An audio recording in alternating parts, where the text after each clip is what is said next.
This is NHTV2, North Haven Government Television, a service of North Haven Community Television. The following program is brought to you through the support of the Town of North Haven. I'd like to call the Board of Fire Commission meeting for Tuesday, November 23rd, 2021 to order. I'd like everyone to stand for Pledge of Allegiance, please. I pledge allegiance to the flag of the United States of America and to the republic for which it stands, one nation, under God, indivisible, with liberty and justice for all. Play ball. Yeah. Play ball. Start the game. I'd like to ask for the approval of the minutes from the Board of Fire Commission meeting held on October 26, 2021. Do we hear a second? Second. Any question on the motion? All in favor? Aye. Opposed? So moved. Chief's report. Good evening, all. Before I get started, it's a busy night here at the Monowee Station. Engine 9 is on duty, and we also have the Cert team training here in addition to this meeting. The reason I reference that is you happen to see some flames over my shoulder is because they're doing extinguisher training, and so I don't want anybody to think anything bad's going on outside. So we're thankful that the Cert team has got a class again this time around where they're training, I believe, 9 individuals to become Cert trained.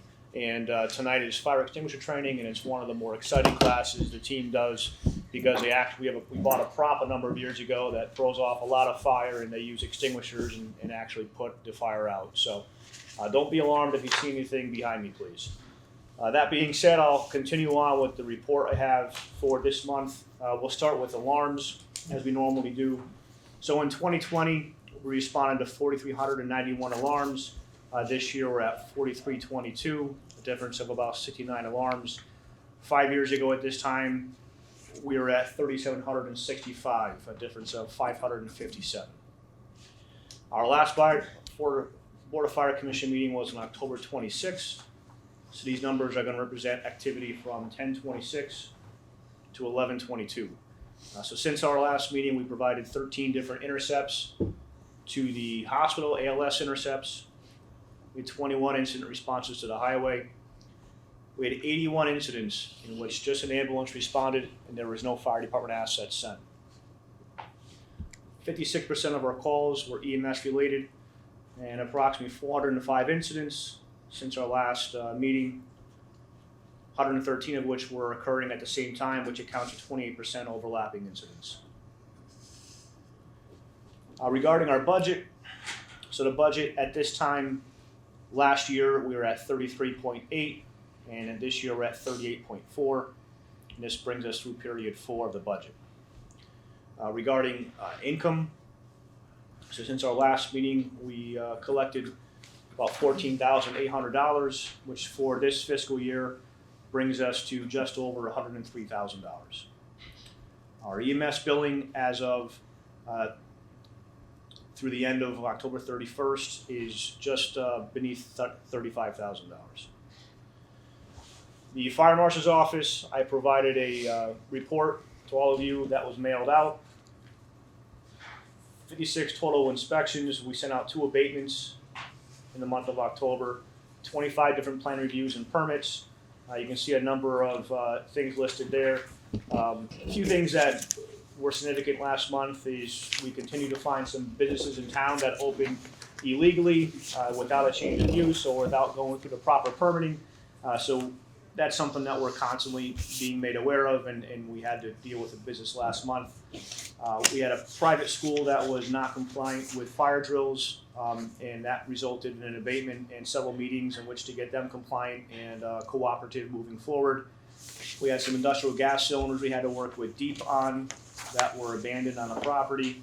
And besides that, just a typical month for the fire marshal in the month of October. Regarding training, this past month, it was an emphasis on radio communication. We were able to make an upgrade to one of our radio frequencies to bring it from analog to digital. With that comes some training that had to take place in order to operate the portables and to use them differently than we were prior. So radio communications was a drill, hazardous materials, and some more emphasis on the incident command system. I have a few items for executive session for sick and injury, and that's what I have for a chief's report. Any questions of the chief regarding his report? Hearing none, we'll move on to correspondence. If any commissioners received any correspondence?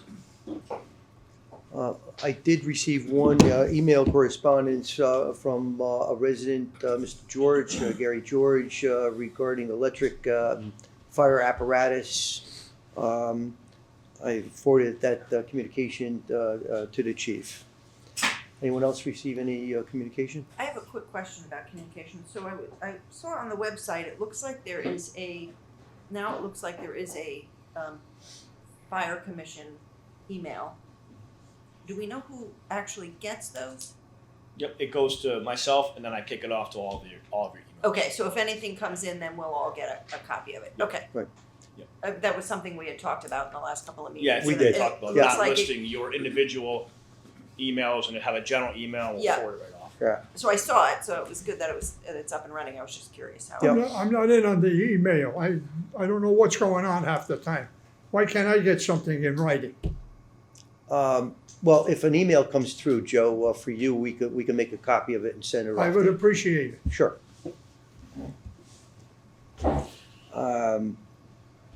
Whole business for the fire department. Chief, where do we stand with the training center?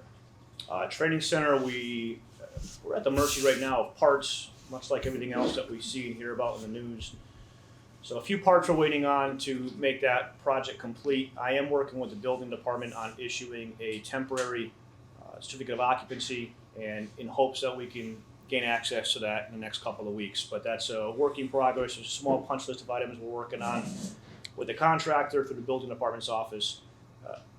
My hope is that we have the temporary CO, because that seems like it's much more attainable and within our control within the next 30 days. In terms of when the parts come in, I don't know anymore. Okay. And the apparatus, condition of the apparatus? Sure. So at present time, engine 6 is out of service. It has been for some period of time. Getting some work done on the radiator in the engine. Truck 2 is out of service, getting some work done on the engine. And Rescue 1 has work being done on the engine. All three of those apparatus have been out of service for a lengthy period of time. And what's the how do we accommodate for that? And how does that impact? So costs fortunately, and engine 6, we have a spare engine that we can utilize in the meantime. Granted, it's 36 years old, but it's a spare engine. Truck 2 is a second aerial that we have in town. That's what we purchased. It's a spare aerial, or a second aerial. I shouldn't really say spare. We do need 2 trucks in some incidents. So Truck 1 and Tower 1 is the only thing in service as an aerial at this time. In the rescue, again, we have 2 rescues that have the same exact capabilities, and so the other rescue has remained in service the entire time. Okay. So operationally, not a huge impact, but again, because it's taken place now for such a long period of time, there are maintenance on other apparatus that is being put on hold. And Rescue 1, I mean, we talked a couple of months ago about the rescues. So is this part of some of the problems that the vehicle was having previously? It's all related. Okay. Yeah. Mhm. You know, we're chasing an electrical issue, engine issue right now. It's involving a couple of vendors, and we're trying to get to the bottom of it. Okay. Why are we running the tower truck all over town for cut fingers, people falling out of bed? That's a Commissioner- piece of equipment worth Commissioner, over $1 we've million, chief. We've been over this a dozen times. We don't send paramedics for an EMS call that requires EMTs, because the next call that comes in will require is somebody with a heart attack. I don't have a paramedic to send. We've been over this at least a dozen times. We have 2 emergency trucks at headquarters. And you know Why don't you that, put a crew on the 2 of them, run them up and down the highway you know that instead only of one of them is staffed. the tower truck? It's only a matter of time before the tower truck ends up being repaired. Yep. Chief, well, we're talking about new apparatus, or the apparatus that's been on order. I know that there's been a delay. Any information coming from the manufacturer as to when we anticipate the, Spring of 2023. well,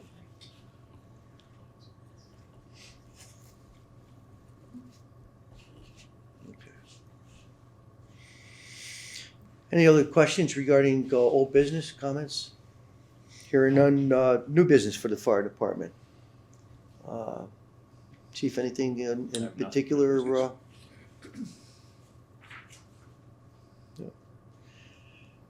The good of the fire department.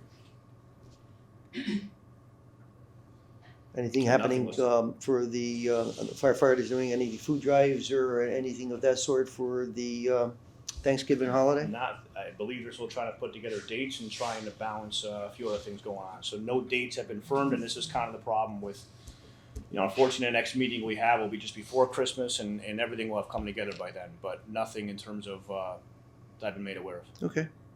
Public comments. Ms. Barrett. How are you all? Good. Nice to see you all. I'm Nancy Barrett, and I have two things that I'd like to discuss this evening. The first is just a question for the fire chief.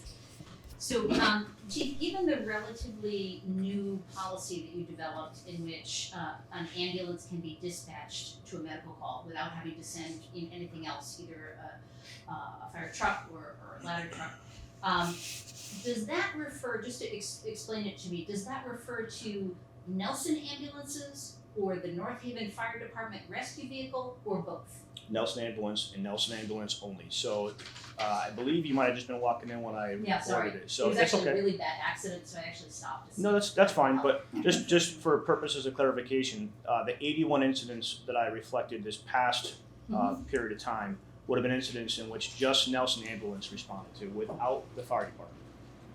It's important to note that prior to transitioning to the ownership of the PSA, and in combination with the enhancements we made to dispatch, of those 81 calls, I can't tell you exactly how many we would have responded to as a fire department because we weren't responsible for the PSA prior to. Mm-hmm. But I can tell you that comfortably sitting here, I can tell you month to month, it would be at least 50% the fire department would have had to respond to for one reason or the other. Whether it was for dispatch, that was not meeting the mark in terms of providing E&D to the 911 calls, or whether it be because of our prior ambulance service. It's a combination of both. I'll never be able to tell you exactly.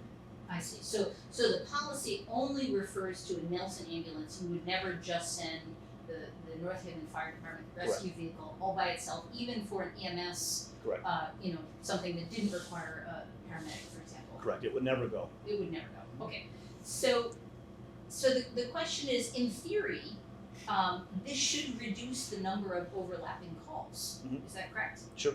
Okay. So I'm just trying to understand whether the calculation of overlapping calls actually includes the fact that we have another organization, meaning Nelson Ambulance, that's actually responding to some of the 911 calls here. You're saying 81 in the last month.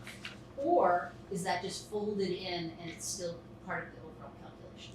It's not part of the calculation anymore, because when there is an ambulance responding only, there is not a fire report generated. There's not a fire run number, alarm number generated, because we don't respond. The fire department doesn't send any units. So when I run the overlapping calls, it's looking for a fire run report number, and because there isn't one, that number is not included. That's very clear. Okay, thank you for Nancy, clarifying. before, I just wanna clarify something. This isn't the not sending, when Nelson responds, this isn't a policy, this is part of the contract, right? This is part of what was updated. It's a combination.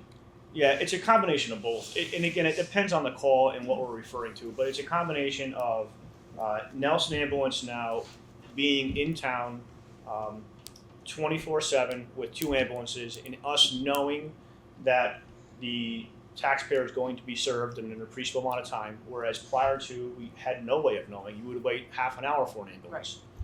So it's a combination of that, and it's a combination as well of the fact that now our dispatchers are trained to provide emergency medical dispatching to every caller, and our dispatchers now can legally make the decision as to whether or not just an ambulance needs to be sent, and we're responsible, meaning the town responsible for making sure that an ambulance arrives on scene, or is this call warrant, and this is all based on national standards and local medical control, does this call warrant the fire department and the ambulance having to respond? Right, but it's a combination of all those things that came together, the contract changing, getting the PSAR and getting better dispatch as opposed to you created a new policy.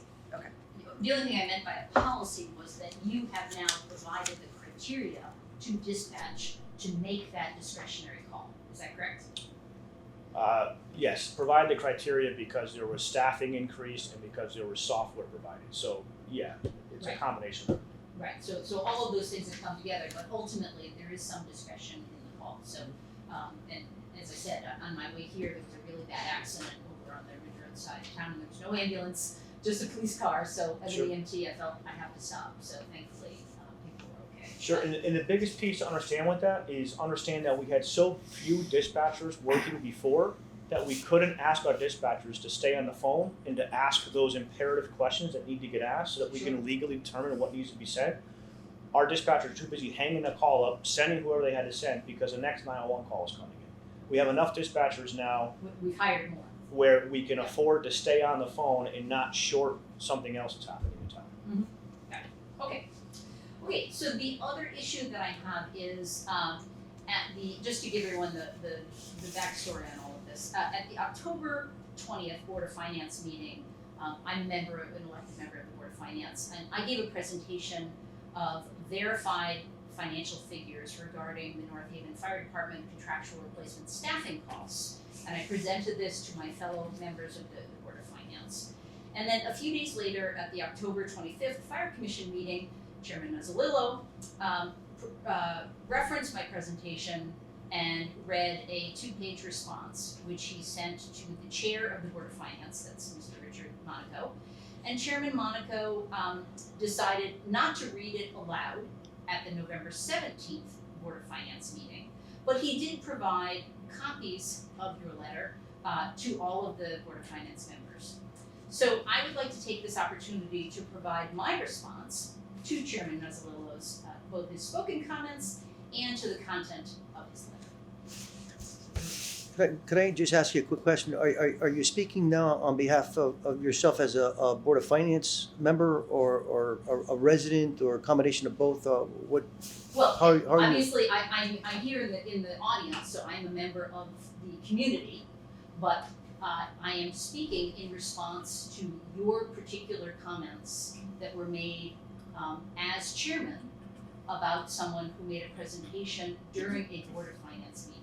So Okay. I'm speaking as a member of the community, Mhm. but I am referencing a specific presentation that I made as an elected member of the Board of Finance. Okay. Is that clear? It's clear to me. I just find it odd that it wasn't discussed at the Board of Finance. Well, But again, this was not my choice. Chairman Monaco made the decision that he would not read the letter aloud. I attempted to provide my response at the time, and he said no, and he encouraged me to attend this very meeting and to provide my response here. perfect. Okay? Go right ahead. Okay. So, Mr. Chairman, I would like to respond to Fire Commission Chairman Nuzzolillo's criticism of me, which he made at the October 25th Fire Commission meeting. I am reminded of the quote, "Never worry about who will be offended if you speak the truth. Worry instead about who will be misled, deceived, and harmed if you don't." So first, I'd like to point out that I accept reasonable criticism. I am, after all, an elected official, and it goes with the territory. However, Mr. Nuzzolillo made personal, verbal attacks against me, but I will leave it up to the good citizens of North Haven to watch the video recordings and decide the appropriateness of those types of comments. What I would like to address is Chairman Nuzzolillo's criticisms of my comments at the October 20th Board of Finance meeting regarding the fire department in general and the contractual replacement line specifically. I firmly stand by both the substance and the timing of my comments made at that meeting. Last month, I provided my fellow board members with copies of a detailed analysis of the contractual replacement line item in the North Haven Fire Department annual budget. My Excel spreadsheet of actual financial figures were based upon monthly and year-end budget reports generated by the town's finance director, Mr. Edward Swinkowski. For those listening at home, the contractual replacement staffing line covers the costs the town must pay whenever a firefighter takes paid time off for vacation, sickness, bereavement, etc. The empty spot on the shift must be covered by another firefighter from another shift at an hourly rate of time and a half. This budget line has been growing at an alarming rate for many reasons, including the addition of 8 new firefighters phased in during recent fiscal years. In the 2020-2021 fiscal year that ended on June 30th, this contractual replacement line was budgeted at $850,000. However, the year-end report reflected a $1.167 million spent. In other words, it was $314,000 over budget. I offered my analysis of this contractual replacement line item at the October 20th Board of Finance meeting for 3 reasons. First, at the August Board of Finance meeting, there was significant discussion of the $314,000 that was overspent. One explanation offered for the over-expenditure alluded to the potential impact of COVID on fire department staffing. But at that time, no one knew how much of the overage could be attributed to the COVID pandemic. Thankfully, we received the answer to that question just prior to the October Board of Finance meeting. An article was published on the front page of the October 18th New Haven Register, in which First Selectman Mike Frieda stated that only $157,000 in fire department contractual replacement expenses last year were due to COVID. But this figure accounts for only 1/2 of the overage. The contractual replacement staffing for the year still cracked $1 million, even if you deduct the costs due to COVID. At the September Fire Commission meeting, during public comment, the fire chief stated his intentions during the upcoming budget season to make a request to add 8 more firefighter positions, even though we are just completing during this fiscal year the final step in the phase-in hiring of 8 new firefighters. Because of these 3 factors, and with the upcoming budget season quickly approaching, I felt it was prudent last month to provide my analysis of the contractual replacement line to my fellow board members. It is a complicated budgetary issue. The hiring of new firefighters has many financial consequences, including increases in total costs of base salaries, benefits, contractual replacement, equipment, training, and fire apparatus, just to name a few. Although Mr. Frieda did not agree with all of my conclusions, he nonetheless thanked me for my detailed analysis and presentation. As Mr. Frieda has said many times, the Board of Finance has the very difficult and challenging obligation to evaluate what each department claims it needs versus what the taxpayers can actually afford. The purpose of my analysis at the October Board of Finance meeting was to assist my fellow board members in fulfilling that very obligation. While I recognize that fire suppression and EMS represent 2 very important services provided to our community, we on the Board of Finance have the duty to be fiscally responsible in providing all services. I look forward to hearing the presentations from each department head, including Chief Januszewski, during the budget workshops. I also look forward to having productive budget discussions with my colleagues on the Board of Finance. Thank you very much for your time. I think, I just wanna say one thing because, we've had conversations, I've been going to Board of Finance meetings and had conversations around this. And I guess my frustration is that this board is supposed to be looking at and governing the fire department in terms of what resources it needs and how the department functions. And I think when a lot of conversation gets brought about regarding operations, which vehicle, which apparatus go out to what kind of calls, that seems to be outside of the what the Board of Finance should be doing. And the other piece is, while there is this kind of financial detail put into the fire department, I don't see it, those same level of analysis going on in other departments. And this isn't the only department that needs more resources than it did years ago. And so, I guess the frustration is when one department is continually sort of picked apart, well, other departments, we haven't seen that kind of analysis done for. There's been growth in the police department. There's been growth in public works. There's been growth throughout other parts of town as well. And it seems that the analysis keeps happening on the fire department. And as a resident, I have a really hard time with, let's save money at the cost of safety. And if you've ever lived through a fire, you will know minutes make the difference between life and death. And so this board, the whole purpose of it is for us to make sure that we are advocating for the resources that the department needs in order to ensure safety for all residents throughout town. So I think that's part of, part of the problem that's been happening is it seems that the analysis is only happening really for one department, and it's problematic. As the chief is trying to make recommendations based on his expertise, we need to give him the opportunity to explain what he's asking for and why he needs it. Absolutely. And I don't think that happened. I feel like that analysis jumped the gun from whatever opportunity the chief had to present why he would be asking for more staff. You and I are saying the same thing, Jim. Your allegiance on this board is to the fire department, and the responsibility of the Board of Finance is to provide not just fire suppression and EMS services, but all services to the people of North Haven.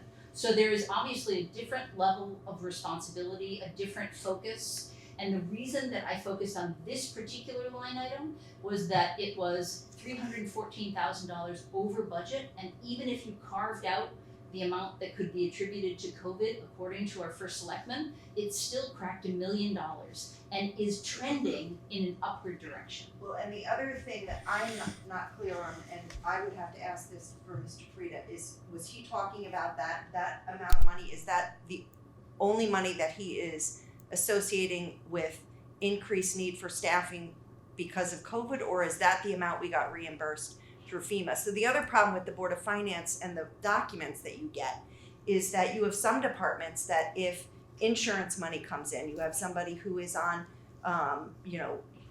long-term injury or things like that, insurance money comes in and you don't see it attached to the line item related to the personnel that it relates to. In the police department budget and public works, money and grant money is coming in and you're seeing minus on the line items. If you want to advocate for getting a true picture of all the different departments, then the fire department should have, when income is coming in or revenue is coming in related to certain expenses, it should be attributed to that line item like it is in other departments. So there's a little bit of, when you're analyzing the budgets, you don't always have all the information because of the way the budget has been put together and what's missing. And any money that the fire department brings in due to, plan review or whatever the case, that is reflected On in fire that fees, line. but when there is insurance money that comes in because somebody is out on long-term disability or things like that, there's other reasons why insurance money comes in to cover staffing, and that's not attributed to in the budget. That is not minused out. In the same way that when money comes in through FEMA, that money wasn't minused out under, to say this amount came out, but this amount was attributed to that. If that was happening, then you could make an actual assumption. Now, what Mr. Frieda said in the paper, I don't know for a fact that this, what did you say, $157,000 is the only amount attributed to COVID. I would be, It's the only piece of information that we have. You know, we asked the well, that's, question over that's and what over I would again. ask him, what is that amount? Right. I thought that related to the amount that was reimbursed through one particular reimbursement, not that it was the total amount that was attributed to COVID. Mhm. You know, there are additional incomes or reimbursements that take place, and your analysis that you created certainly was an expense analysis, no question about it. But it excluded the outside duty when we get reimbursed by outside sources such as Covidian or Amazon, or reimbursements from the government for various services that the fire department actually renders. And I think that's what I was talking that's what Jen is speaking of. So when your spreadsheet that you created absolutely showed expenses, but it didn't show any of the offsetting revenues that were coming in.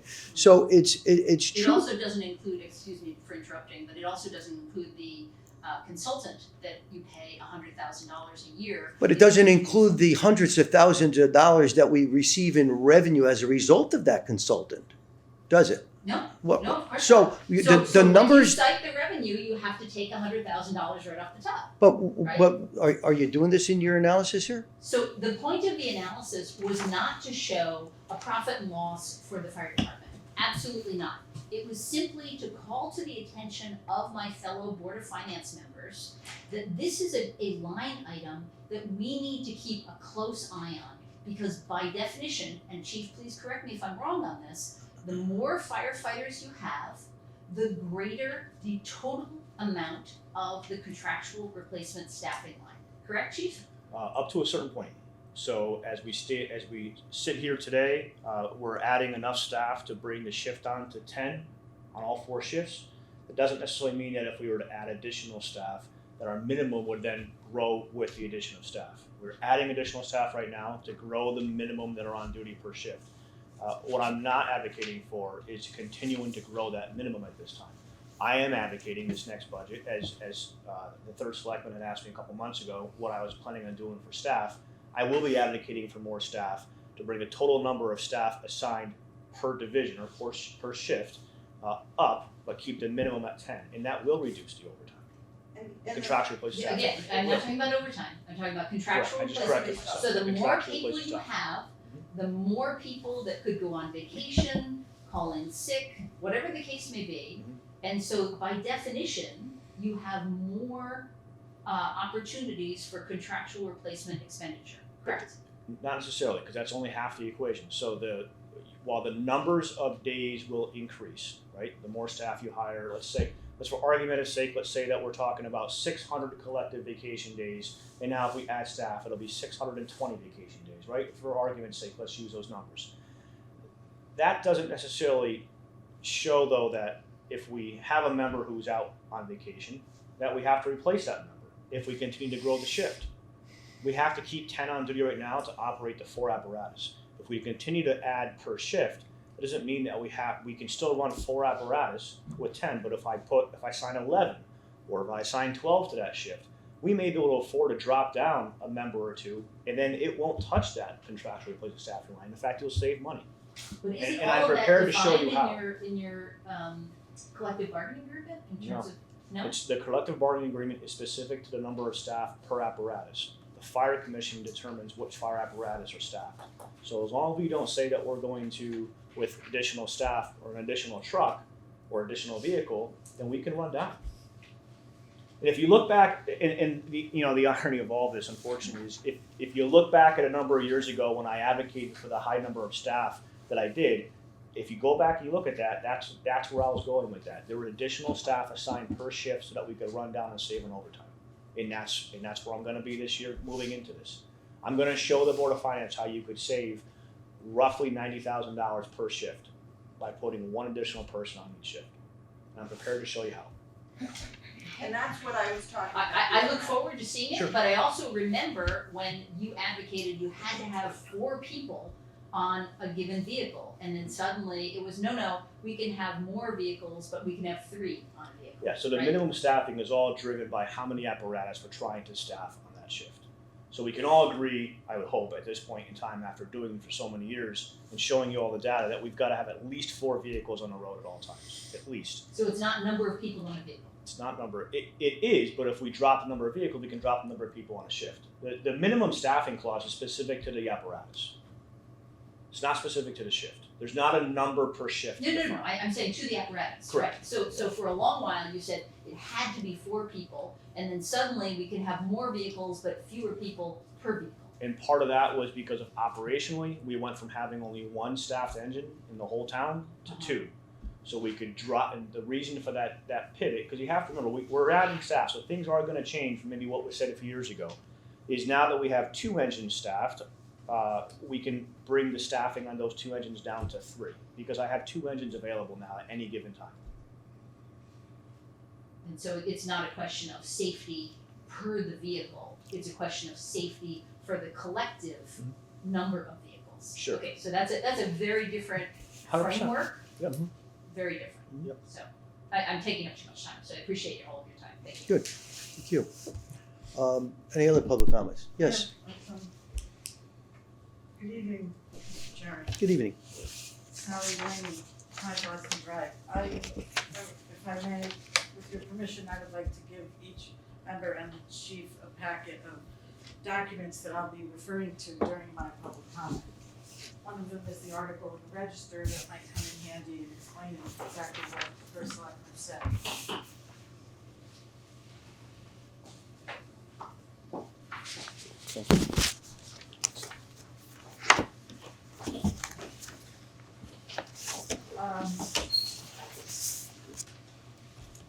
First, before I start my comments, I would like to congratulate Commissioners Gallo, Capucci, and Commissioner Nozzolillo on your reelection to the Fire Commission earlier this month. And congratulations to you, Thank Ms. you. Grammy. I appreciate that. Absolutely. Just have a couple of comments first before I give my prepared presentation. I've been asked before, why are you always, may I sit, please, it's easier Please, for me to. no, please. While, I've been asked before, why you're always picking on the fire department? Why aren't you looking into other departments as Commissioner Caldwell alluded to? And I'll explain. I didn't say picking on. Pick at, well, I said analyzing. analyzing is the word I used. The term that was used when fire personnel came to the Board of Selectmen was pick. But yes, why such a microscopic analyze process for the fire department? And I'll give the answer again that I've given a few times in public, which is a few years back, the fire department, at the fire department budget workshop, the fire chief requested 16 new firefighters, which was almost a 50% increase. Actually, was a 50% increase, because it was 32 at the time, 8 per shift. And so that gave me pause to educate myself and to look into things. And as far as budgeting, yes, all departments go up a little bit. For example, the police department, the past 5 years, has averaged at budget season an increase in their budget from 1 to 2%. And they're always 1 to 2% under budget each year. I have all of the reports. Their Right requests here. are not always 1 to 2%. I see. I went, unless Ed's, On average. I mean, the- there are the times past- they've been the 5 and 6%. If I could just finish my public comments, and then we could have comments after that, questions after that. The fire department budgets increases in recent, by recent I mean the last 4 years, we had a 7% increase, we had an 11% increase, we had a 4% increase. So those kinds of increases, as well as the requested increase in staffing, is why I've been following the fire department very closely. And I said publicly before, if the public works department comes to us has asked for 8 or 16 new public works people, and they start having big increased requests in their budget, I will do everything I can to learn about backhoes and snow plows and everything like that. So that's, at least from my perspective, why I've been following the fire department very closely the past few fiscal years. Chief, last month you were explaining the contractual replacement. I think it's very important, just for background for the folks listening at home, that we have 4 shifts in the fire department. Please correct me if I say anything wrong. We have 4 shifts, and they work 24 hours on, 24 hours straight, and they're off for 3 days. So A, B, C, D. And if anyone, or currently you said we've got 8 on 2 of the 4 shifts and 10 on 2 of the 4. And you've said that if anyone is out on any of those shifts, if an 8 goes down to 7 because someone is sick or on vacation or bereavement or personal time, it'll go to 8. Someone from another shift will come in and replace that person and get paid the overtime rate of time and a half, correct? Same with 10, if it goes from 10 down to 9, for some reason, same reasons, they'll be replaced. Where is that policy from? I know it began, I think you told me, in the summer of 16, is that true? Do you recall?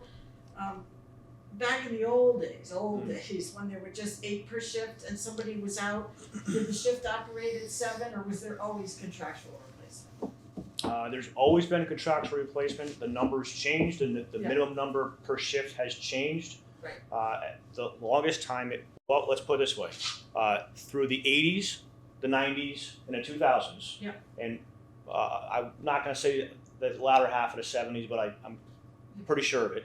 It was always 7. So for 30 plus years, it was 7. We, as a commission, the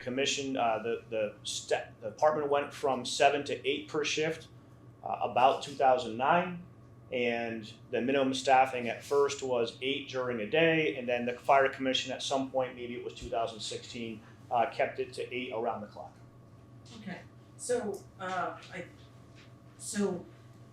the contractual replacement obligation, if you will, to keep the shift at 10, if there are 10, to keep the shift at 8, that is stated where? Presently or Yes. prior? Currently, today. Currently in the collective bargaining agreement. Oh, it is, that's what I thought, because Mrs. Barrett asked if it's in the collective bargaining agreement, you said no. I don't remember. And I was very shocked When, at that do you answer. know when she'd have asked that? It was About 20 minutes ago. Not even. No, She did, she asked. you're talking about, so you're talking about 2 separate things. He's saying the minimum number of people that need to be replaced. So if in the contract, there's a minimum amount per apparatus, Correct. correct? And it's not that if you got to 12, that you would have to replace at 11. I think you're talking about two separate. I'm talking things. about right now, we don't have 12, we have So- 10, we have 10 on 2 shifts. Yep. And we have 8 on 2 shifts. Correct. Now, of course, we have the budgetary authority, the 2-person per year phase-in was completed in this current 2022 fiscal year, correct? Correct. So you got your last 2 of this 8 phase-in, 8 new I firefighters. will have as of January 1st. Right. Yes. So even though right now it's 2 at 10 and 2 at 8, there's budgetary authority for it to be 10 firefighters for each of the 4 shifts. That's 40. Correct. Correct? Okay. There was a little confusion about that. So that phase-in has been completed from a budgetary standpoint. I understand training and hiring has to occur in order for the staffing to actually take place. Correct. So once it does get to 10 firefighters per shift, doesn't the collective bargaining agreement state that if somebody is out for sickness or vacation or personal time, that someone from another shift has to replace them to keep it at 10?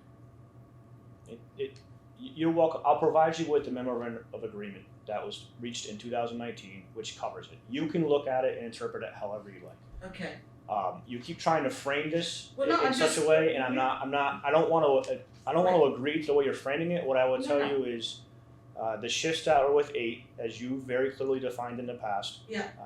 Staff an engine, a truck, and a rescue.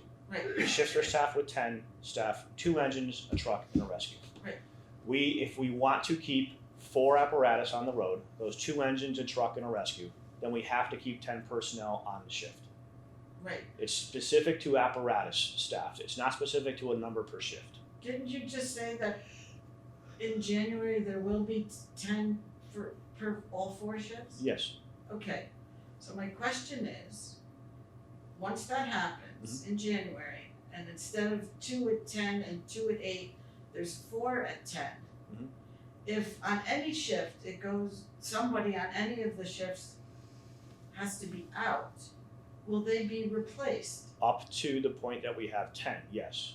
That's what I'm saying. Yeah. Because right now, there's only budgetary authority. Right. For 10 per shift. I have the current budget book right here, and in the employment table under the fire department, there are 40 firefighters listed. 32 firefighters, 4 lieutenants, and 4 captains. Mhm. That equals 40. Yeah, So I think the we're in agreement with that. Yeah, so- Yeah, absolutely. Okay, well, I've been trying to say that it's gonna stay at 10, and you said before, not necessarily, and I was very surprised at that.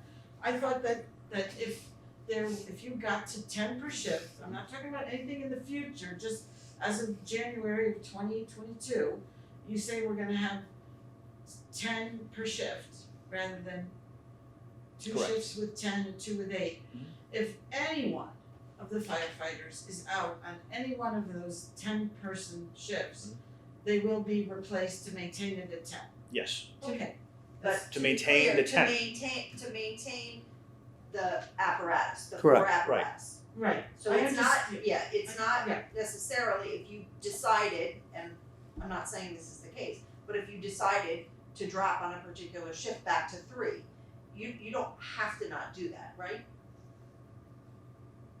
Correct. Yeah. It's related to the, I just wanna be clear that it's related to the apparatus, because when you talk about adding more people to the shift, if you're not, it's not that you have to replace every person, it's And make that's- sure that at that many apparatus you need to run, Sure. you would need that. And that's why I'm trying to be careful of how these questions are being framed, because I've already been Right. put in a position where I made it sound like I said that if we add staff, we have to replace staff.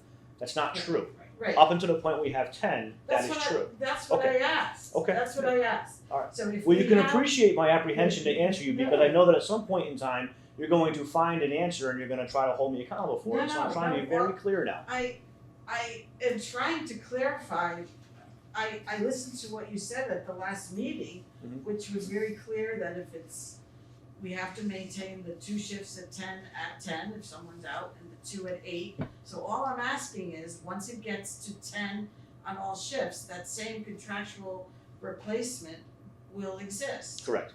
Now, the current contractual replacement line in the 21-22 budget, and if you look at, let's see, if you look at item 2 of your documents, you'll see that. The current budget for contractual replacement is $783,000, it went up about $30,000 from last year. And last year, it was at $1,167,000. And according to Mr. Frieda, in your item number 5 in your packet, it was only $157,000 related to COVID. And it's not FEMA that pays, it's the CARES Act. You can't using FEMA. CARES Act is a special I act understand, that I'm sorry, was- I misquoted. That's okay. The CARES Act was passed during the Trump administration to assist municipalities in dealing with COVID. And we got, in the 2021 fiscal year, $250,000. But our total COVID expenses, according to Mr. Frieda, was $365,000. And of that $365,000, $157,000 was due to overtime, fire department overtime replacement for either being out sick with COVID or quarantined.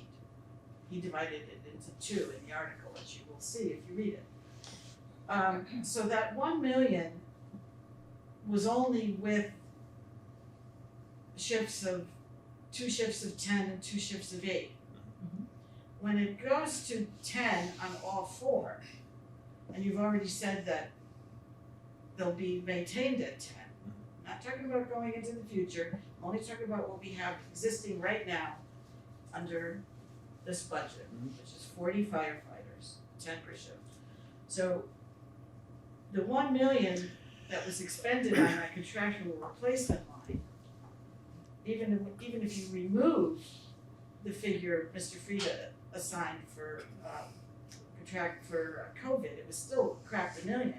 That was only with 2 shifts of 10 and 2 shifts of 8. When it goes to 4 shifts of 10, won't that contractual replacement line go up?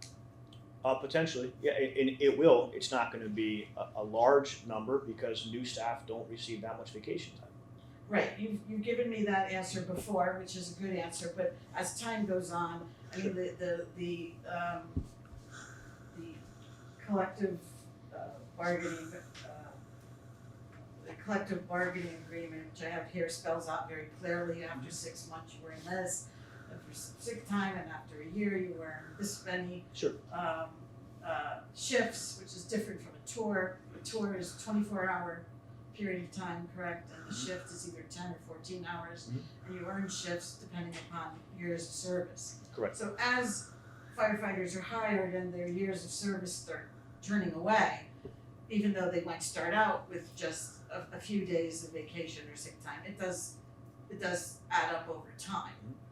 I'm sure those on the fire department that have been on for 20 to 25 years, which are most likely, correct me if I'm wrong, most likely the lieutenants and the captains. No, Is that fair to say? Not at all. No. Okay, well, some folks are on the fire department for 20 to, they could have up to 30 That's shifts. Yeah. So that's earned over time, I understand that, but I'm just trying to say that the contractual replacement history that we've seen thus far isn't even at the 10 per shift for 4 shifts yet. It never has been though. No, it keeps growing, yeah. It's going to, but you're never. Since this contractual replacement staffing line was created, when I advocated for it in the 2016 budget, I believe, Yes. I didn't go yes. in there with the assumption that of all the staff, they'd all have max vacation time. Right, It's going to change a little bit every year. You're going to have Right. retirements. You're going to have people who are going to be more tenured, get more time for that next year. It's always going to change. If you look over the course of time Right. since that line was separated, that number has changed, and it's changed. And I recall even because I've already prepping for the next workshop. I recall even during the last workshop showing the Board of Finance the number of vacation days that have gone up in the collective workforce and how few of that was attributed to new staff. right, okay, I understand that. Okay. I understand it fluctuates, people come in, people leave, Mhm. I understand that. But I did wanna talk a little bit about, Mr. Chairman, at the 10/26 Fire Commission meeting, at minute 14, you were discussing Mrs. Barrett's comments from the October 24 Finance meeting, and you were talking about my conversation with the chief in September, when I asked him about his intention after the completion of the phase-in this year of 8 new firefighters, if there would be any intention to hire more.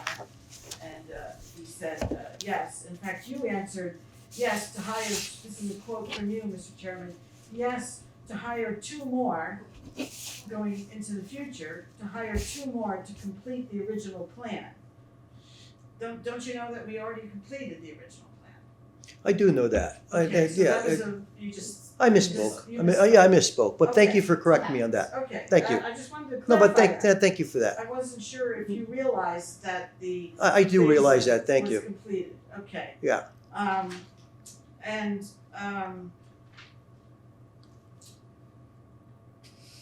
I also wanted to talk about, a letter that you had read, Mr. Chairman, at minute 28. You were talking about the 66% workers' comp rate, and you said, and I quote, "is not factored into the fire department budget. We get dinged on that." What did you mean by that?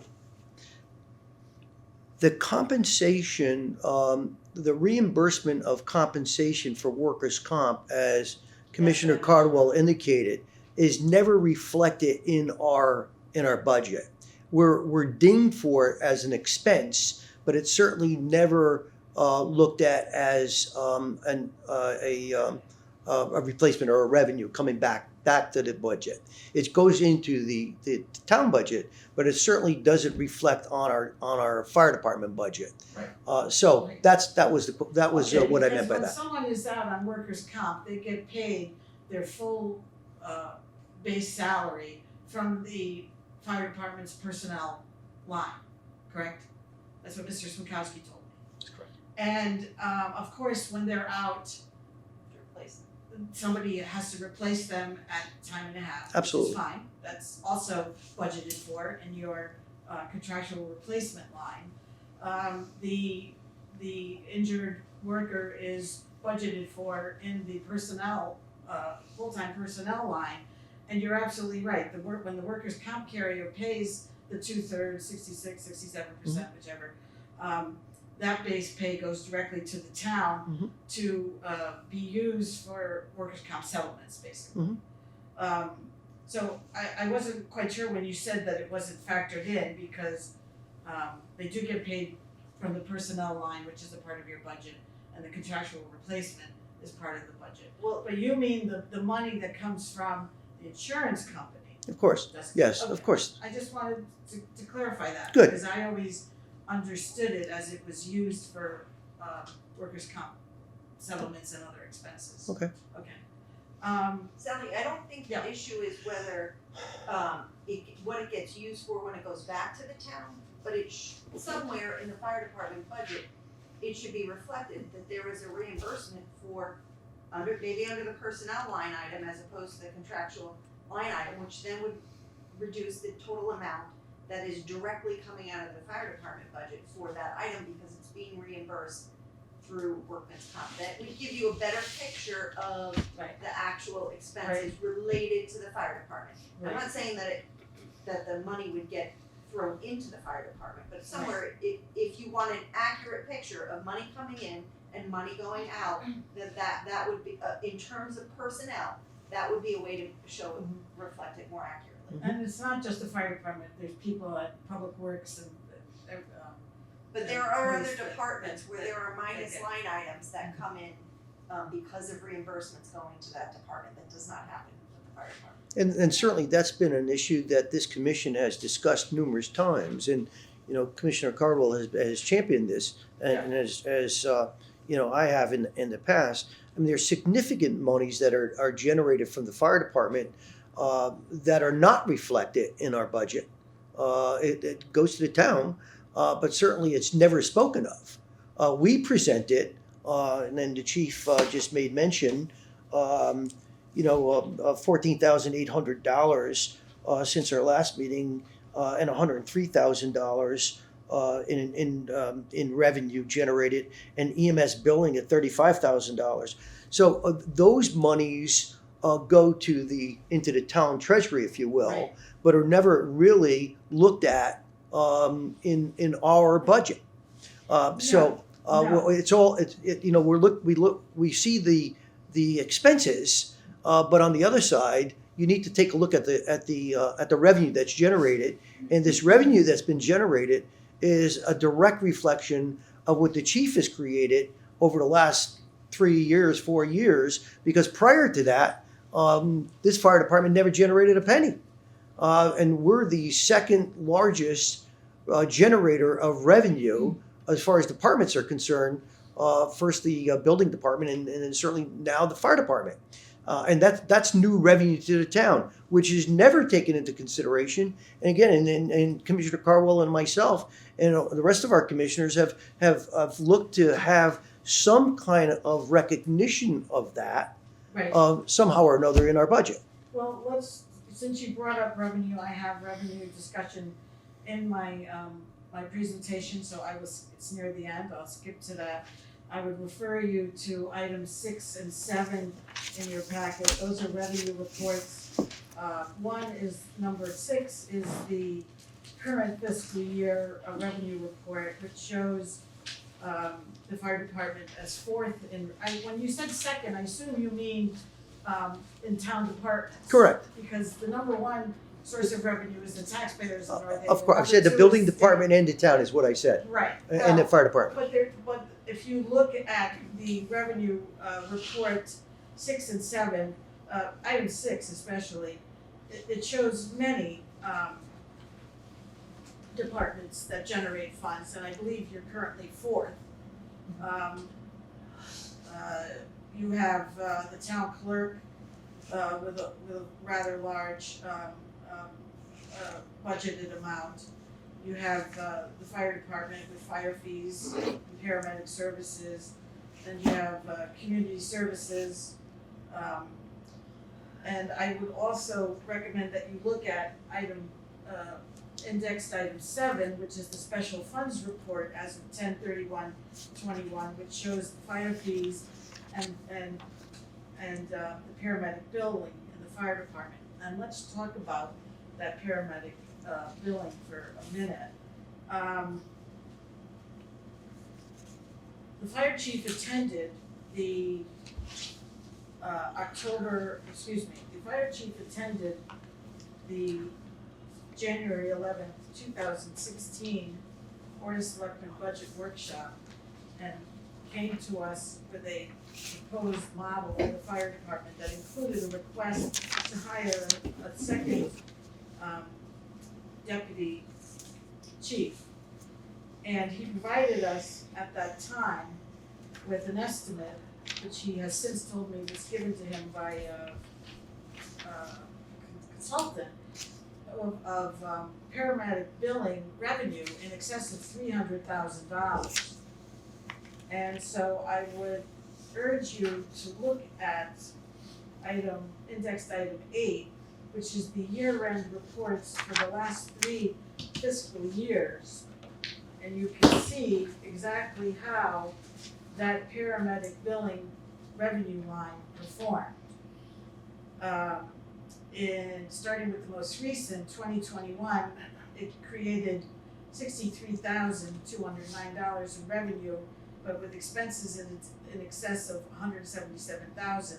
So according to the Board of the Finance Department's reports, which you have in front of you, item 8, the paramedic billing in that year lost $114,541. Sally, In 1920, yes. can you go back, because I'm Sure. looking at these and I'm not following All what right, you're saying. go to item 8, Yeah, and that is the year-end reports yeah, for special revenue, and you'll see on the bottom of the page, it'll say PB, paramedic billing.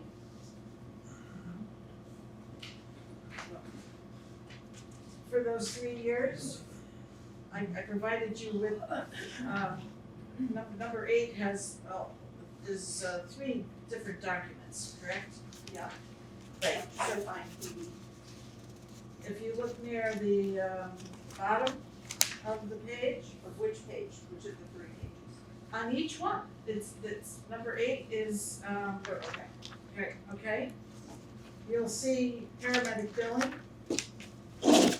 with the, I'm just trying to find my number 8.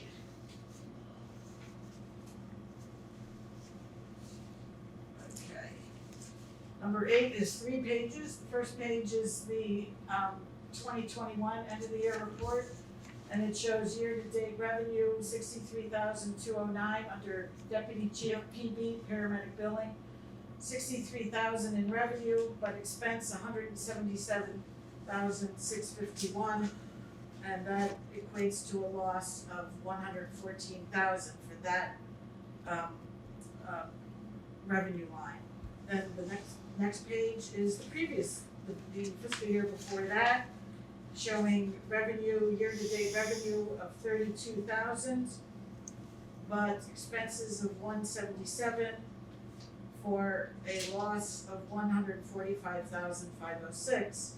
And then I went back even one more year prior to that, and you'll see that it generated year-to-date revenue 55,234, but with expenses at 177,751. So that revenue, as the chairman is referring to, actually had a net loss of 122,000. Well, do we know what's included in that expense? Like, what is the expense The that's? cost of the chief and other legal expenses, and you would have to, this is. We'd have to get Yeah, information on but what that is. so We the don't know. paramedic billing line was a great disappointment to me. I will, Well, I think the chief has explained this multiple times. Yeah, It had to well- do with before we had the PSAR. right, So- so this was before the PSA. Yes, I know. No, But I'll just read to you the minutes from the Board of Selectmen workshop regarding the fire department proposal. It says, and I I don't- quote, they meaning the Board of Selectmen, can only endorse the related expense if the cost can be offset by the revenue generated by the proposed model. We were shown a model of making $300,000. So What I'm telling you is we've been losing on that Well, paramedic so- billing program anywhere from 112 to 145,000. Now Before we with the make, fire fees, we've Wait, been making a lot of money. right, so let me just stop you on the first piece. Sure. Because this report didn't get generated by this commission or by the chief, I think we need to find out exactly what those expenses are, because Sure. we don't know what they are. And I think there's been a good deal of explanation about why that revenue didn't come in originally the way it was expected. Well, To me, I only have half of the Yeah. information. Until I know what the expenses are, I can't draw any Well, conclusions. these are the reports that we on the Board of Selectmen and the Board of Finance are provided monthly and then year end to help us evaluate how various budget line items are doing, whether they're expense line items or revenue line items. And I'll call in We and ask, get year-end reports, we get monthly reports on budget, on expenditures and revenues, and we get year-end and reports. there have been errors on those Yeah. reports Right. multiple times. And, well, this paramedic billing has been very controversial with Democrats and Republicans on the Board of Finance for years. Now, the fire fees, have been much better. Can I address the paramedic Yeah. fees, because you Sure. you said a lot of things that I said, and I think I at least deserve the opportunity to explain some of those We've things, talked right? about this. Sure, You and so I I'm just- privately, so I. We have, so I'm trying to figure out what the pertinence is of it coming up tonight as an effort to kind of show that we've been error in our calculations all along, or that we've misled the public somehow in income. No, We- you're reading into that. Oh, well, I just don't understand the point of it coming up, because we've explained over and over again that the reason that initial number was provided by the independent consultant Right. was because the fire department was riding into the hospital hundreds of times a year. When we pursued the PSA and that number plummeted because of the prior ambulance company, that's why the revenue plummeted. That was nobody on this board or myself or anybody else had any control over that. And I don't think that we lost out. I don't think that at all. In fact, I think if you look at present day, that was revenue that we lost, but look at where we are on the other side of this. We possess the PSA, we control the EMS now in the town, we're dropping on how many responses the fire department goes to, because now the ambulance only can go, and we're making $90,000 a year with a model that's 10 times better than it was. In fact, this last month at the Board of Finance meeting, it was even incorrectly referenced that is underperforming, that line, and it's not. That line currently has $34,000 in it, but this reflects only through the end of October. That's 1/3 of the year. If you take $34,000, you multiply that times 3, it's over the projection of $90,000. So the reference that it was underperforming is inaccurate Well, for the for this fiscal paramedic year. billing, Yes. well, if you look at item 7, That's the special funds report that shows I don't here that populate that report, I don't know where that's coming from. is coming from Mr. Swakowski and the finance office is showing, see, when we have a meeting, a Board of Finance meeting in November, which we just had, it only has reports through our previous month. So that's why item 7 is a special funds report only through 10/31/21. And that shows that we're currently at a loss this year in the paramedic building. You could just look at year-to-date revenue, year-to-date expense, and it's also operating at a loss. You asked why I'm bringing up this revenue, it's because in the letter that the chairman read, he talked a lot about revenue. And he said it's the second highest, which it's not, it's the fourth highest, but that's okay. But he makes reference to the fact that the fire department earns money for the town, and yes, they do. And I didn't even get a chance to talk about the grade fees that we've been earning with the fire fees, which is the review of construction documents. And in the past 5 fiscal years, we've been averaging anywhere from $200,000 to $600,000. Now, in 17-18, we had an enormous fire fee payment of a net of $979,000, but that was because of Amazon. We don't have a $200 million building built in town every year. We don't even have one built every 50 years. And of course, as you know, Mr. Chairman, the fire fees are based on construction value. We collect $8 in fees for every $1,000 in construction costs, as I'm sure you know. So you have to kind of put that 17-18 amount that was affiliated with Amazon sort of aside, because you don't get that every year. You've been averaging, I'll go back the last 3 years, the net revenue, the revenue 294, this is thousands, 294,000, 626,000, 495,000. The reason why I'm bringing it up is because that is often mentioned by the chair as some sort of justification for more hiring or spending more money in the fire department. And I've come to you before about this, Mr. Chairman. That's not how municipal budgeting works. Many of our departments generate lots of money. I've never heard the town clerk, who sometimes generates $1 million in fees. I've never heard her come to the Board of Finance and say, I brought in $1 million last year, I want 5 new clerks working for me. That's not how it works. Well, I understand it doesn't, I understand it doesn't work that way. You keep saying, the chief's asking me, why am I bringing up revenue? That's why, because you seem to think that you're somehow entitled. And one Board of Fire Commission meeting, to my shock, you thought that money should come directly to the fire department. And I don't know if you remember me coming back the next month and telling you that that's not how it works. The building department often earns more than $1 million. I don't hear them coming in to us saying, hey, we made you $1 million, we want this, this, this, and this. But you seem to do that. This is how budgeting is. Your fire fee line is one of about 15 under the miscellaneous department lines. And they all go into the general fund, and they all support expenditures in that budget. There's revenue and there's expenditure. So this is why I'm bringing it up. But Sally, can I stop you for a minute? Sure. So 2 things. The first is the police department does get revenue that does get directly minus out of their line item.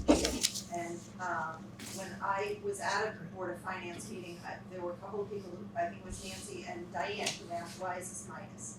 And so there are cases in which Ed is minusing out money that comes in because there are times where generating revenue creates expense. And I think that in terms of the fire fees and the fire marshal's office, there is a direct relationship between the cost of generating those fees that you doesn't necessarily, as what I was saying before, doesn't mean the money comes into a checking account for the fire department. It's just that somehow or that there should be some reflection in the fire department budget that shows that this expense relates to generating this revenue.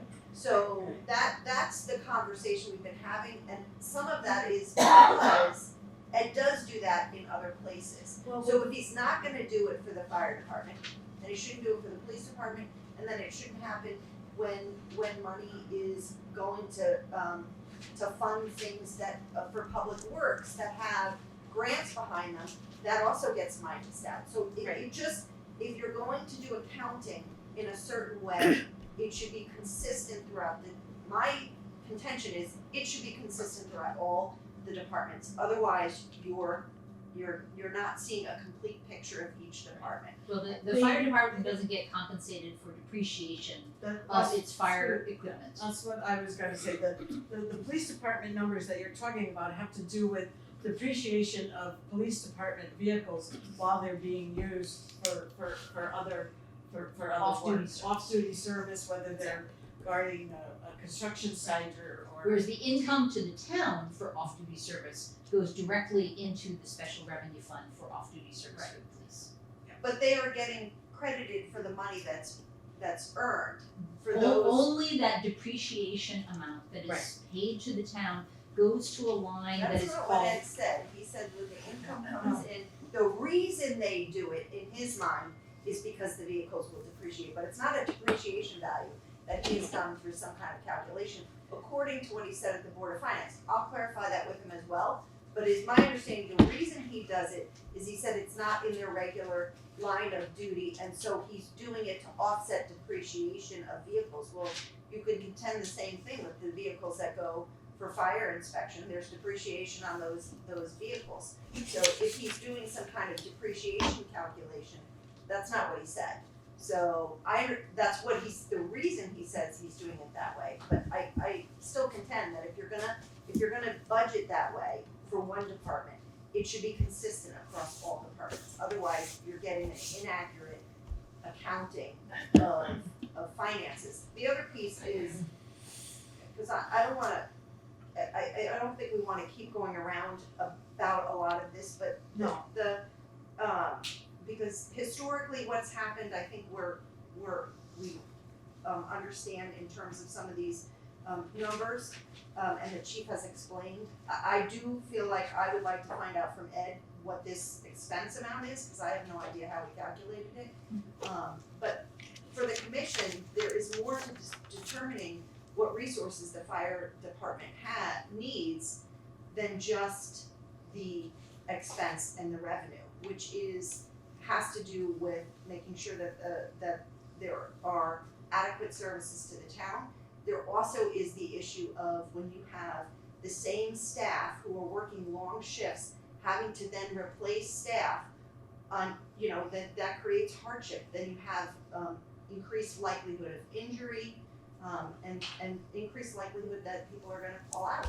So it's not only about the money coming in and the money going out, but for the commission that is looking at the operations of the fire department, it's not making sure that the fire department can respond to calls, and that it's also protecting the staff to make sure that they are not being overworked. And to me, that's a big concern, when you hear someone is working a 24-hour shift and then those same individuals, because there's only a small pool to pull from, are having to continually replace because people are out sick or things like that. So I think there's more to it than just numbers.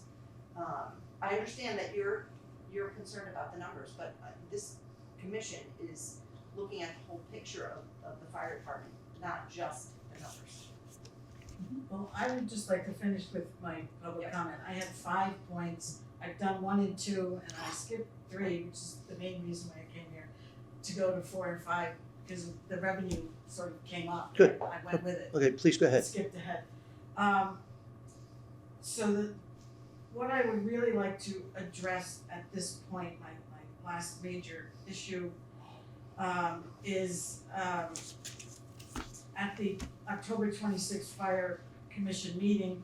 Of course, we've already talked about it. There was a lot of conversation about the contractual replacement staffing.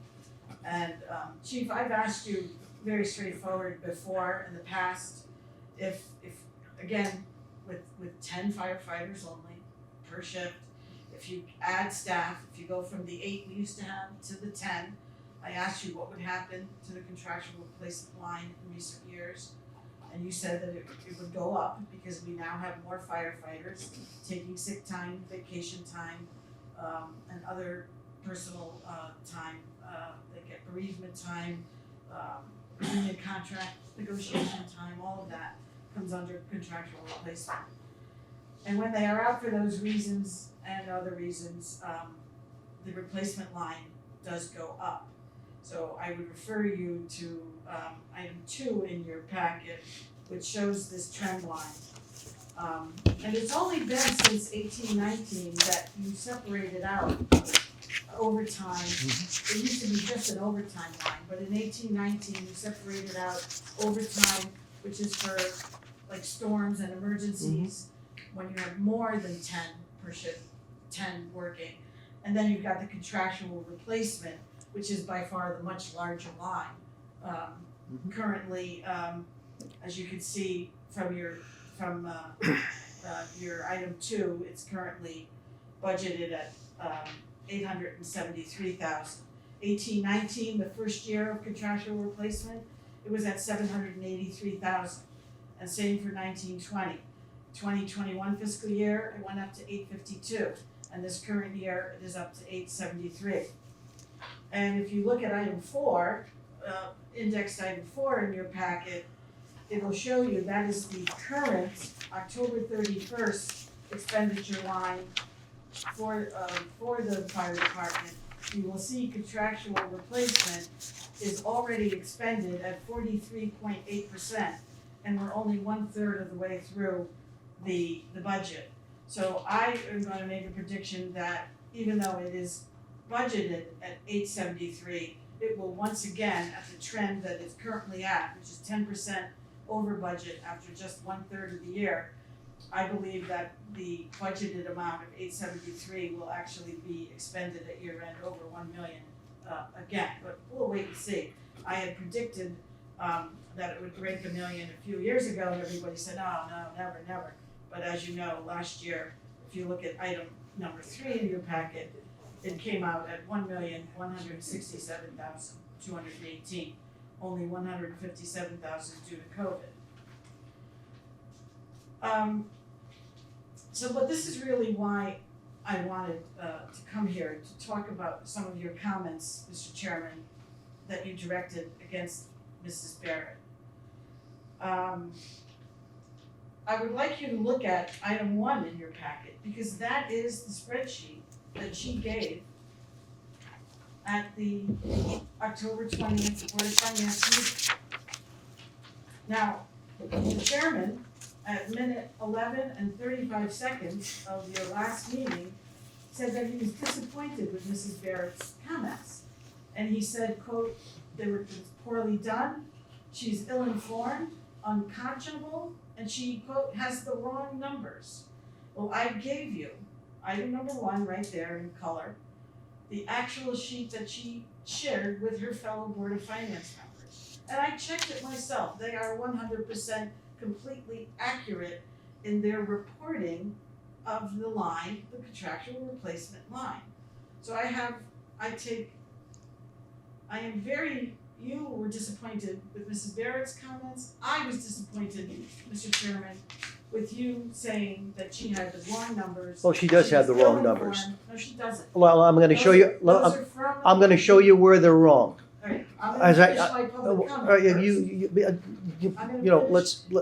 Let's not go on for another half an hour. I'm going to finish my comment. Okay, go ahead. Mr. Chairman, at minute 12 and 20 seconds, you said regarding the impact of hiring new staff on the replacement line, I quote, if we bring in more on board, we are not adding, we are going to subtract.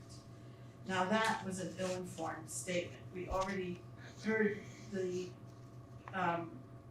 chief say that when we go from 8 to 10, no more than 10, just 8 to 10, that the contractual replacement line will go up. And as Republican member of the Board of Finance, Mr. Donnie, stated at the last month's meeting, he stated, quote, "If we hire more firefighters, the contractual replacement expense line goes up." Well, And so- Sally, I have to correct you on that, because I had the conversation with him about this. He said it was always his understanding that if the number of staff went up, that line item would go up. And then he and I had a conversation on this issue of minimal staffing. And I gave him examples of how it works in an emergency room or a hospital with nurses. And we discussed the issue of you staff so that you don't have to replace, that you're at an optimal level versus a minimum level. And that when that happens, you are not necessarily calling in someone who gets time and a half immediately from the moment that they're on shift. And so that is a common analysis that healthcare executives use when they're trying to decide, do I have enough staff and can I reduce overtime by adding staff? So, and he said that was the first time he had actually heard that as an explanation. So he That originally said, is not what the collective bargaining agreement says. And we just heard the chief say that it relates the- to vehicles, it Yeah, relates but to the number of apparatus. if we have 12. 10 person, we don't have 12, we have 10. I understand. We have 10. But what you and Nancy were talking about was if we add more firefighters, that contractual obligation, that contractual replacement will go up. And that is going under a false assumption that you can sometimes add staff to help reduce that contractual replacement line item, because you don't necessarily replace at time and a half. So I had that conversation with Mr. Donnie, and I explained to him why that might not be the case currently, but we're at 40. So I guess my question to you would be, what would be your solution for this contractual line item replacement that you think is is going over all the time? What is Well, your we're solution? not budgeting enough for it, number one. So that I think that was a complaint that the chief had way back when there was just an overtime line, because that overtime was always over budget, and you felt that it wasn't being budgeted high enough, if I remember your workshop arguments at that time. Are you suggesting we should raise the overtime budget now? No. You said we're not budgeting enough for it. What does that mean? Well, if it's going to be over $1 million, we shouldn't be budgeting it at what is it now? 783? 873. That's what I'm saying. So you're It's been saying, going up. wait, so you're saying we should just But make what the I'm budget higher saying for is, overtime? what I'm saying is, when we went from 8 per shift to 10 per shift, the contractual replacement line went way up. Isn't that true? It did, but it's not, as I pointed out at the last Board of Finance workshop I had. I showed how many days, vacation days amongst the work staff it had increased by, and how little of that was contributed to going from 8 to 10, or in other words, hiring the new firefighters. It is, whether we hire firefighters or we didn't hire firefighters, if I have an aging staff, I have staff that are becoming more tenured in the position they have, they're going to get more vacation time, and that line's gonna grow. And it's also important to note Right. that the best I can do with that line is calculate the total vacation days, the total personal days, which is essentially the same thing for budgeting purposes, an estimate on a number of sick use, and some estimate on military leave and that kind of thing. That's how that line's come up, and that's the way that line was interpreted. You can go back and look at the workshop in 16 or whenever that was split off, 18, and you'll see that. But for example, for last fiscal year, I provided the chairman with these numbers. I think he included it in the letter. We had one staff member who was out for a significant period of time. I had it for him before. It was a $55,000 expense. And another staff member who was out for, I believe, 10 months, which is a $92,000 expense. Then we had a retirement mid-fiscal. I don't plan for that when I put that number together. I can't plan for the fact that, you know what, next year, one of my staff is gonna be out for 12 months. I have no way of knowing No, that he or she's no. gonna get hurt. Right. And so to a certain extent, and this is why if you look at the last 2 fiscal years prior to last year, that budget was accurately predicted because we didn't have those long-term injuries and long-term absences that we had last year on top of the COVID. So if you add up the 55,000, 92,000, 37,000, and then in a 157 in COVID, that's just beneath $300,000, which is nearly what that line was over. Right. So I'm not going to be able to predict those types of long-term illnesses or injuries. I have a staff member who just came back now from an injury. I thought that he was back and okay, and turns out he needed surgery and had to go back out again. I can't predict That's those too things. bad. Of course. Well, budgeting is always an estimate. Mhm. Every line item in our expenditure budget is an estimate. And unforeseen things happen that make certain expenditure lines more or less during the year. You can make the argument the more firefighters you have, unfortunately, you might have more injuries. Or you could have more firefighters with no injuries, or you could have, it really depends on, injuries are unpredictable. My crystal ball is in the shop, I can't predict injuries either. But all I know is the contractual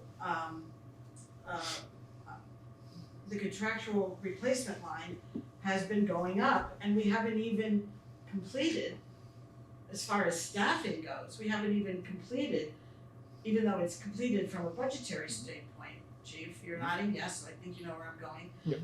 We have completed the phase-in of 8 new firefighters from a budgetary standpoint, but we haven't completed the staffing yet.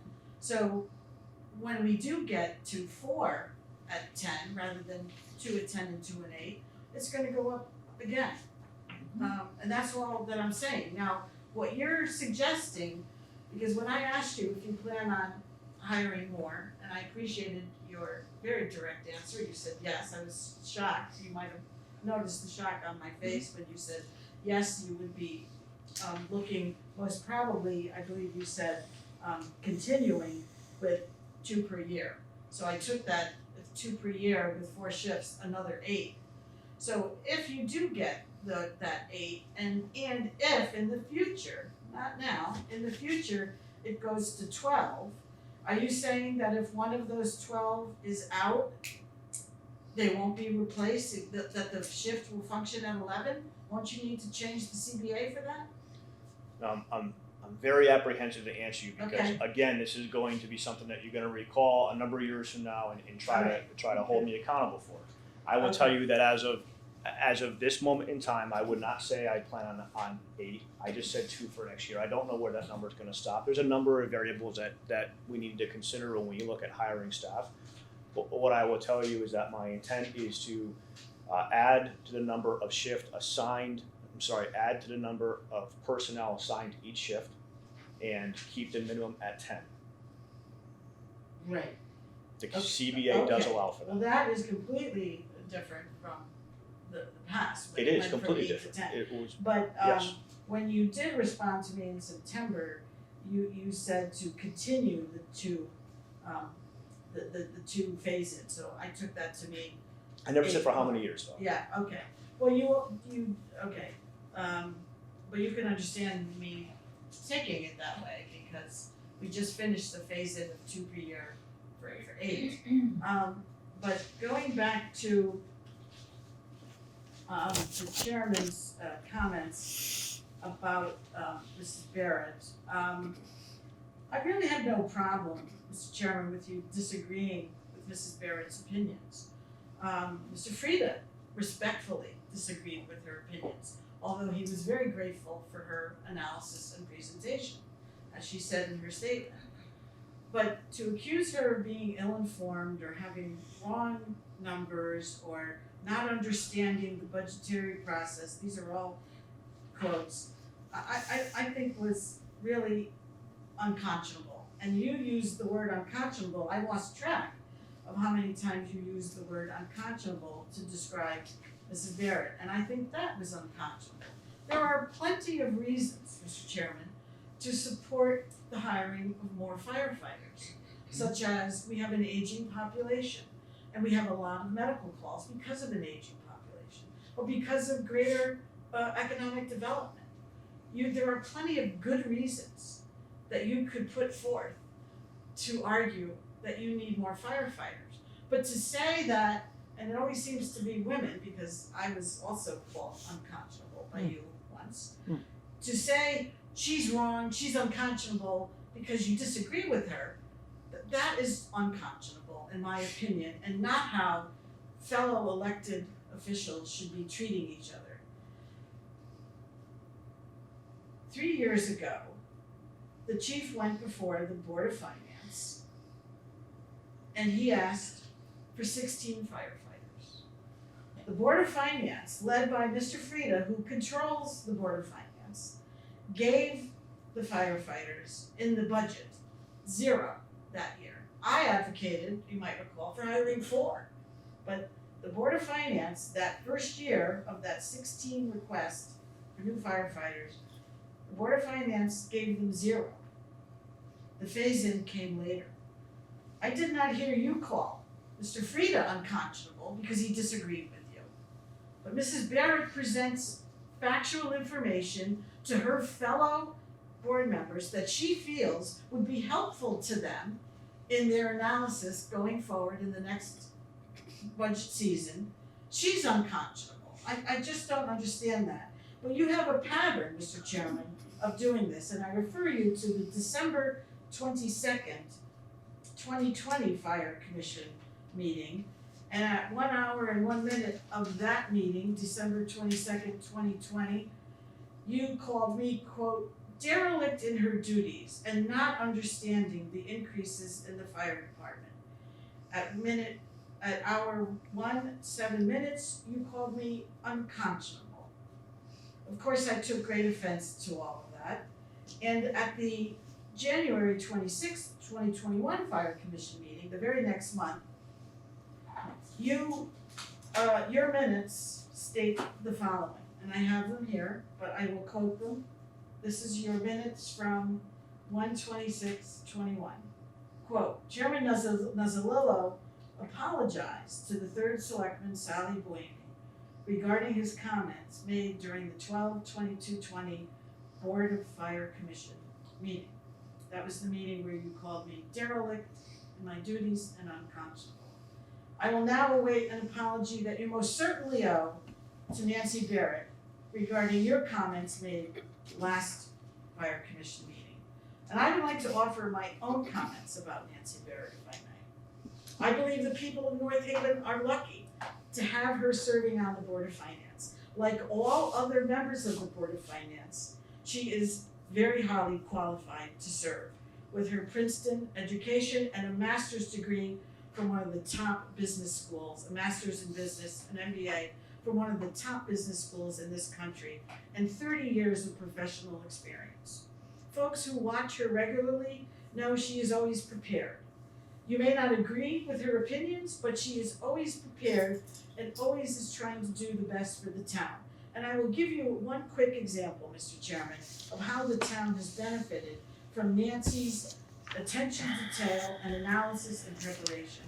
Each September, we have an annual town meeting, and one thing we do at that town meeting every year is we balance the books from the previous fiscal year. We are required by charter and by state statute to do budget transfers within departments and amongst different departments with amounts exceeding $20,000. In 2020, Mrs. Barrett, and only Mrs. Barrett, noticed an $85,000 mistake in these budget transfers. The Board of Selectmen had to quickly convene a special meeting to call a new town meeting with the corrected transfer amounts. Without Mrs. Barrett's keen eye and attention to detail, the town would have been in violation of the charter and applicable statutes. And that is just one of many examples where the town has benefited from her analysis and dedication to the budgeting process. Do I always agree with her? No. Do you always agree with her? Definitely not. But personal attacks and telling her she's ill-prepared, to me, that is not called for. There are other good reasons for you to disagree respectfully, as the chairman did. And so that is why I really am here tonight, to express my disgust yet again of you giving disparaging comments about a fellow woman elected official that you don't agree with. Like me, I was derelict, I was unconscionable. You apologized to me, I hope you'll apologize to her. Thank you very much for your time and attention. We appreciate your comments, thank you. We certainly took a look at the spreadsheet that Ms. Barrett prepared, and it isn't accurate. It did not include, it included all of the expenses, but it did not include the reimbursements by outside sources in the last 3 years of this spreadsheet. And based on the information that we've calculated, the numbers were not correct. So you can certainly take a look at what the numbers are that we've come up with. But you're showing only expenses, and our point was it was not showing any of the reimbursements. So the numbers absolutely were not correct. This spreadsheet is a spreadsheet of an expense line item. It's only gonna show expenses. But it's not a true interpretation of what's going on as far as. Mrs. Barrett knows that her fellow board members are aware of. But the residents revenue don't side. know that. The residents are hearing this, and when the residents hear that the residents of the town of North Haven cannot afford the fire department as it is, and you ask about Mr. Frieda, he asked that question a second time, and a second time, it was confirmed. They can't afford She's it. entitled to that opinion. Well, so am I. I'm entitled But to my say that opinions. her numbers are wrong, I checked every number on here and against the reports that they came from, and they Okay. are accurate. Well, This is an expense spreadsheet. It is not an expense and revenue spreadsheet. It is an expense only. She has every right to advise her board members as she sees fit. And as I said, they benefited from her analysis in the past, and they will continue. And she has said she looks forward to hearing every department head's presentations and debating and deliberating with her board members. Well, This is just a expense spreadsheet. Of course it doesn't have revenue on it. I don't see any column for revenue. All of these numbers are accurate, right from the reports. And if these numbers are wrong, then you have an issue with Mr. Swinkowski, because he generated the reports that these lines are from. Of course, it's not a full picture. You need to look at revenue and expenses, but this was an expense only spreadsheet, which she has the right to do. well, she certainly does have the right to do that. Thank you. Absolutely, and I absolutely understand, and I think Commissioner Carwell clearly indicated there's more to the fire department than expenses of providing, or whatever the cost of providing the services that we are providing. There are residents throughout this town that benefit from the services that the fire department provides, and I believe, and I think my colleagues here on this commission believe, that the residents of the town are served correctly by our fire department and feel that they can, in fact, underwrite the cost of what our fire department is, considering the quality customer service that they receive. So that's my opinion. Right. And certainly as an elected official, I'm entitled to that as well. And I think our residents, during the last election, certainly voiced their opinion as to how this town and boards and commissions operate, and they feel like we're doing a good job in what we're doing. So I think we're going to continue to rely on our senior management of our fire department to make appropriate presentations to the Board of Finance and the Board of Selectmen, and it's entirely up to them to decide what our budget will be based on the residents' approval during the referendum period. Right. So I understand what the process is, and we're going to continue to adhere to that. But I think as far as I'm concerned, I appreciate your comments this evening. And I'd like to ask if there's any other further public comments here this evening. Well, I would like to ask the chief of question. Well, first, I have two other comments. Special revenue line items, or special revenue Funds. as special accounts, I should say, as well as the Board of Ed budget. And again, the Board of Ed budget are expenditures. We are aware of their grants, but we're basically looking at those 4 different types of reports. And so we are looking at that type of big picture at the budget workshops, which you'll be aware of this year.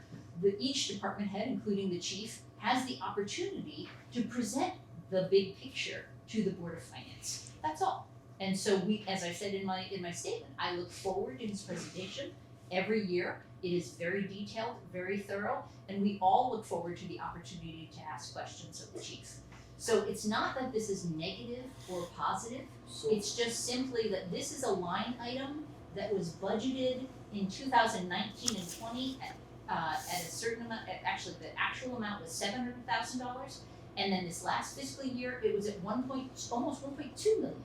That's an enormous leap, as the chief acknowledged, a $400,000 jump. So on the Board of Finance, we have to be very cautious in looking at line items that are budgeted at a certain amount, but that come in routinely over that budgeted amount, because that's the point of a budget. As we all know from our personal budgets, right? When we have a family budget, we can't just simply go over it, because there are ramifications for the entire town of going over on any line item or on the budget as a whole. Correct, but For I'm saying if we have funds from CARES Act and other outside sources, So the that would CARES be Act more- only accounted for half of the overage to this one line item last year. The CARES But Act didn't affect anything else in the fire. it's not here though. So if you're saying you wait his information, well, I'm supposed to wait for the information and then No, so I had that as part of my presentation. Yeah, she Of the said- she said that. $314,000 that this one line item was over, only half of it was covered by the CARES Act. The other half, because that half was what Mr. Frieda said was attributable to COVID. The other half, we have no, understanding, now the chief has provided some information this evening, as to why it was that other $157,000 was over. But nonetheless, we on the Board of Finance still have to wrestle with this one line item was so significantly over and exceeded the budgeted amount.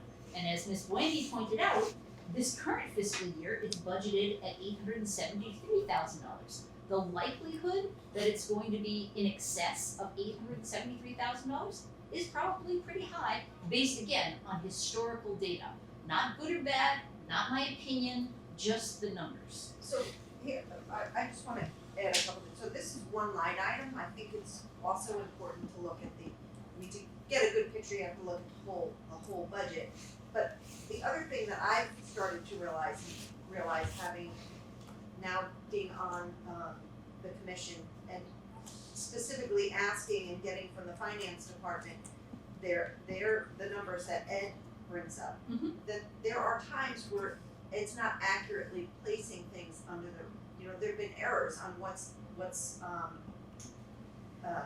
which line items he's added to. There's been at least 2 that I've brought up and found. So I think one of the things that I suggested to the Board of Finance, having been on the Board of Ed previously, was when there are questions that maybe an email goes from the Board of Finance to the Board of Ed to get clarification on those things. I agree. So maybe the same thing should be happening. I mean, it seems like part of the problem is there's not a good communication flow between the different boards and commissions. So when there's been certain line items and certain repeated things that have come up, why is this over? And Ed can't always answer them with a lot of specific detail. So, it seems like that if there's that two-way communication, then some of the things you just said, the chief just provided some clarification tonight, some of those things could be, or misinterpretations maybe, could be avoided, or miscommunications could be avoided if there was a little bit more communication. It's one of the reasons I'm going, is so that if there's something that the Board of Finance brings up and they wanna know about the fire department budget, I can come and ask. And So, likewise, that's why you have the third selectman and a member of the Board of Finance here. right, so I'm just saying that's, Right. it seems like that would help, because when I'm in those meetings, in the Board of Finance meetings, or I've watched, sometimes I haven't been in them, but I've watched them on TV. Mhm. Someone will ask a question about the fire department budget and the Board of Ed budget and other things, Mhm. and the specific answer is not provided at the meeting. So it seems like that also is one of the ways to prevent, again, some miscommunication. But I have one other public comment, question, totally unrelated. Chief, you came to the Board of Selectmen meeting in December 3rd, 2020, and you gave a presentation about the PSAR. And I asked you a question at that meeting. I asked you if, now that we have the PSAR, will the number of times the ladder truck goes to medical calls only go down? And you said, no, it'll go up. But based on the policy change that you described today, is your answer now different based on changes since then? The policy change you're referring to. You said something about 81 calls where no fire department apparatus Yeah. went to it. No, So it's, is the number of times the ladder truck is going to medical calls still no, it's, going higher as you said it would no, it last went, year? it went higher that one time because of less to do with the ambulance. The ambulance, in fact, is probably helping that. More to do with the fact that we are EMDing the calls now, and that the dispatcher can determine, as I said before, not only do we need to send the fire department and an ambulance or just the ambulance, but then that dispatcher is also making distinction on, does that call require a paramedic or does it not? For the two shifts that have only 8, there's only one paramedic on duty, as we all know, we've Yes. talked about this. Yes. So on those shifts, when the decision is made that the paramedic is not needed, the truck will go. That is an increase from what it was a couple of years ago when we weren't providing that level of service to dispatch. So that was the one time it was gonna go up. Now, moving forward, as we begin to staff this station with an engine 24/7, it's not yet there, as you know, it's only 2 of the 4 shifts. Right. That'll equalize. Well, January is in 2 months, and you said by January. Well, by January we have the funding, it doesn't mean I have the members trained. Oh, okay. Okay. So that was another question. That the third set of 2 was budgetarily approved in the 2021 fiscal year that ended June 30th, 2021. How come, now that's almost 6 months ago that fiscal year ended, but that third set of 2 still is not staffed? What was is there a reason for the delay in hiring? Because the year before, they did come on much quicker than this set of 2. Can you explain? It's a variety of things. It mostly had to do with the fact of putting together a test in hiring in COVID and trying to hire off of a state list that we're part of. There was a variety of reasons where, unfortunately, once that date comes and goes, to be able to put them in the academy, you're out for the next cycle. So we couldn't get them hired in time for the February academy that was starting. There were some issues at the academy as well, again related to COVID, and we just said, you know what, we're not going to hire, we'll wait. At the end of the day, the end date for putting on all 4 shifts wasn't going to change. If that makes sense. Yes, it does. But you can understand my question, because when the second 4 were phased in, they came on staff much quicker. My office is right next door, so I can keep track of when there's I'm sure you're here. when they're here. I'm always looking over here. And so That's all that it is. It's just a Okay. matter of timing of the academy. There's Yeah. only, unfortunately, there's only 2 academy classes a year at this point in time with the state, and it starts in February and it starts in September. And if you miss the hiring for the February, you're out until the next class starts. okay, and then the second, I should say the third set of 2, they are currently in. They're currently in class. And are you hopeful to make the February training for the last 2 that are budgetarily authorized for this fiscal year? Yeah, I'm rather confident that we'll be able to get those individuals hired and into class. Okay, so you're not There's having trouble I am, but it's not, so here's another thing, I don't know. Yeah. There are, I can tell you this, so I referenced that there's only one place that we predominantly send our recruits for the academy, and that's because it's the State Fire Academy. The cities around us don't frequently run a class often enough where I can plan on it. Yeah. Sometimes New Haven may go 3 years without hiring anybody, and they'll hire 80 people at once, I can't control that. The Connecticut Fire Academy for the February class, because of a variety of reasons, there is over 90 reservations right now for seats for that class. It can only train 65. Okay, So we don't know yet how the state's going to decide who's going to get cut. I see. I don't know. I don't know is a good There's answer. certain things that I just, I don't know how it's going to shape up. I'd rather have I don't know than Yep. the wrong answer, so Yep. I don't know is. I'm hopeful that will make the cut, but I don't know how they're going to make that Right, decision. but that's why I was surprised that it wasn't 3 at 10 and only 1 left at 8. Yep. Because that fiscal year ended 6 months ago, I thought for sure they'd be on board by now, but now I understand they couldn't meet that February, so, okay, thank you. Very good. Any other public comments? Here are none. I'll entertain a motion to move into executive session. All in favor? So moved. Happy Thanksgiving, everyone. Thank you all. I'd like to reconvene the Board of Fire Commission meeting for October 26, 2021. Is there any further business coming before this commission?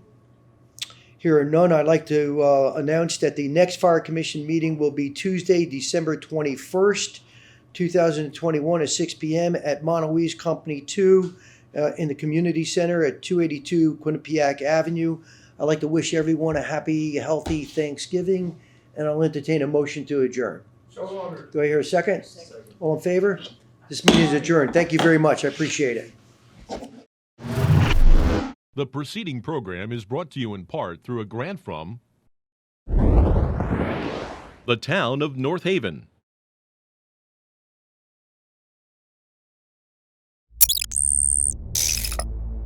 Watch town meetings or other videos on demand at nhtv.com.